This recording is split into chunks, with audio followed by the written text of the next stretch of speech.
મિત્રો, જય આદિવાસી, જય જોહાર। આજે આપણા આદિવાસીઓનો સૌથી મોટામાં મોટો તહેવાર દિવાસો છે। તો સૌથી પહેલાં તો મારા પૂરા ભારતભરના અને ખાસ કરીને ગુજરાતના આદિવાસીઓને ખૂબ ખૂબ શુભકામના હું આપવા માંગુ છું। આજે જે દિવાસો છે અને જે ઉજવણી આપણે કરીએ છીએ એમાં પણ ખાસ કરીને વાત કરીએ તો અમારા નવસારીમાં ઢીંગલા ઢીંગલી અને ઢીંગલા બાપા વર્ષોથી પ્રખ્યાત છે, દાયકાઓથી પ્રખ્યાત છે।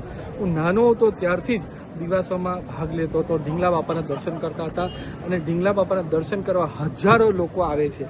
આજે લોકસભા ચાલુ હોવાથી મને નવસારી ના આવાયું એના માટે હું દિલથી માફી માંગુ છું, પણ હું આશા કરું છું કે મારા બધા આદિવાસી ભાઈઓ બહેનો જે પૂરા વિસ્તારના દક્ષિણ ગુજરાતમાં આજે નવસારીમાં જમા થવાના છે એ બધાને હું શુભકામના આપું છું કે તમે હર્ષોલ્લાસ સાથે આજે આપણે દિવાસો અને ઢીંગલા બાપાની શોભાયાત્રા કાઢો અને આવતા વર્ષે હું તમને ખાતરી આપું છું કે આપણે બહુ બધી સારી રીતે બધા સાથે મળીને સારામાં સારો દિવસો ઉજવશું અને આપણે ઢીંગલા બાપાની સારામાં સારી પધરામણી કરશું।